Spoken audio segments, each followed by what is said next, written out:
నమస్తే, welcome to Andhraprabha.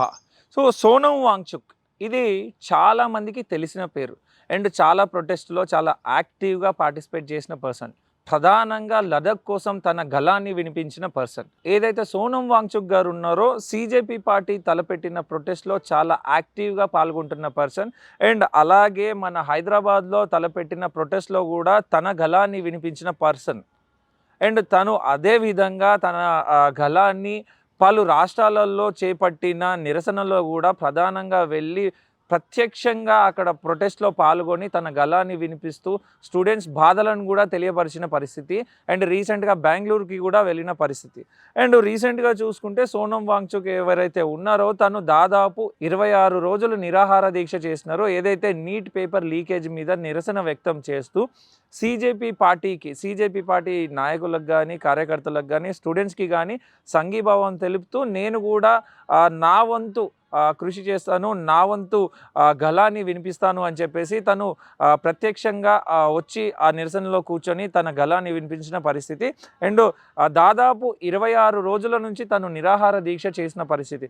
ఆ నిరాహార దీక్షకు కూడా ఎటువంటి రాజకీయ ప్రలోభాలకు పోకుండా పటిష్టంగా తన నిరాహార దీక్షని కఠినంగా అమలు చేసిన వ్యక్తి సోనం వాంగ్చుక్. రీసెంట్‌గా కేంద్ర మంత్రులు సోనం వాంగ్చుక్ దగ్గరికి తనని కలిసి మీరు దీక్ష విరమించాలి, మీ ఆరోగ్యం పాడైపోతుంది, అండ్ మీ డిమాండ్లు ఏవైతే ఉన్నాయో మేము అవి ఖచ్చితంగా ఆలోచిస్తాం, ఆచరణలో పెట్టడానికి చూస్తాం, మీ డిమాండ్లను నెరవేర్చే ప్రయత్నమే చేస్తామని చెప్పేసి సోనం వాంగ్చుక్కి లేఖ రాసి తనకి హామీ ఇచ్చి మరీ అక్కడి నుంచి దీక్ష విరమించి వాళ్ళు అక్కడి నుంచి వెళ్ళిపోవడం జరిగింది.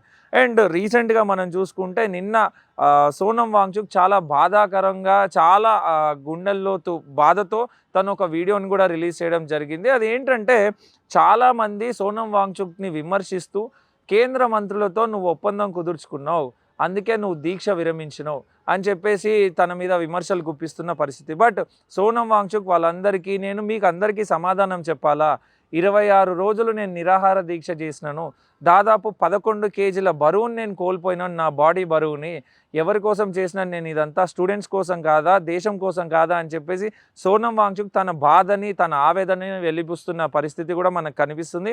బట్ ఏదేమైనా సోనం వాంగ్చుక్ నిస్వార్థంగా నేను స్టూడెంట్స్ కోసం నిలబడ్డాను, స్టూడెంట్ ప్రొటెస్ట్లో నాదొక గళాన్ని వినిపించే ప్రయత్నమే చేసినాను, నాకు ఎటువంటి స్వలాభం కోసం నేను ఆలోచించలేదు అని చెప్పేసి తను ఆవేదన వ్యక్తం చేస్తున్న పరిస్థితి. బట్ కేంద్ర మంత్రులు దగ్గరికి రావడము, తనకు హామీ ఇవ్వడము, అండ్ లేఖ కూడా రాసి ఇవ్వడము, తను అన్నీ కూడా సోషల్ మీడియాలో కానీ మెయిన్ మీడియాలో కానీ చూపిస్తూ మాట్లాడిన పరిస్థితి. మన డిమాండ్లన్నీ వాళ్ళు ఒప్పుకున్నారు, ఆలోచిస్తామన్నారు, ఆచరణలో పెడతామన్నారు అని చెప్పేసి కూడా తను ఆ లేఖని పట్టుకొని మాట్లాడుతున్న సందర్భంలో. బట్ అదే లేఖని ఆధారంగా చేసుకొని చాలామంది విమర్శిస్తూ నువ్వు కేంద్ర మంత్రులతో ఒప్పందం కుదుర్చుకున్నావు, అందుకే నువ్వు దీక్ష విరమించినావు, నీకేదో స్వలాభం చేకూరుతుంది ఇక్కడ అని చెప్పేసి కూడా విమర్శిస్తున్నారు. బట్ సోనం వాంగ్చుక్ మాత్రం చాలా బాధాకరంగా, చాలా ఆవేదన వ్యక్తం చేస్తూ తను వీడియో రిలీజ్ చేసి మీ అందరికీ నేను సమాధానం చెప్పాలా, నేను ఎన్నో ప్రొటెస్టులు చేసినాను అండ్ ఎన్నో సాధించినాను, లదాఖ్ విషయంలో కూడా నా గొంతు, నా గళాన్ని వినిపించినాను, అలాగే స్టూడెంట్స్ కోసం నిస్వార్థంగా నేను నిలబడతాను కూడా అని చెప్పేసి సోనం వాంగ్చుక్ మాట్లాడుతున్న పరిస్థితి. ఏది ఏమైనా చూడాలి సోనం వాంగ్చుక్ ఇంకెంతకాలం ఈ ప్రొటెస్ట్లో నిలబడతారో, అండ్ వాళ్ళ డిమాండ్స్ కానీ సీజేపీ పార్టీ డిమాండ్స్ కానీ ఎంతవరకు సక్సెస్ అవ్వబోతున్నాయి అనేది కూడా వేచి చూడాల్సిన పరిస్థితి. కెమెరామ్యాన్ ప్రవీణ్తో మల్లేష్, ఆంధ్రప్రభ, హైదరాబాద్.